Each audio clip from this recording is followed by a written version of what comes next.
Oye, ¿qué cree? También ya arranca la Feria Internacional del Libro del Palacio de Minería, uno de los eventos culturales más importantes del país, y Enrique Muñiz nos trae todos los detalles. Un mundo de letras se encuentra reunido en un solo lugar, la Feria Internacional del Libro del Palacio de Minería en su edición número 40.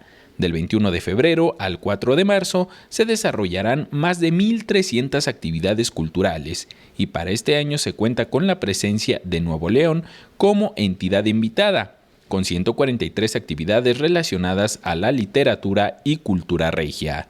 Pues esta feria es con la que comienzan todas las ferias en el año. A partir de esta feria, en todo el país se van a empezar a abrir las fechas para nuevas ferias. El horario es de lunes a viernes de 11 a 21 horas y sábados y domingos de 10 a 21 horas, con precios de entrada entre semana de 15 pesos y fines de semana de 20 pesos.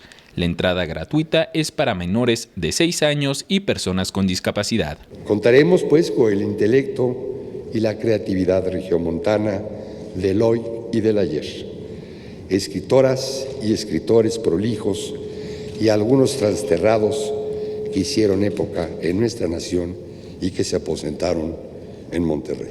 Con imágenes de Javier Cordero, Enrique Muñiz, 21 Noticias.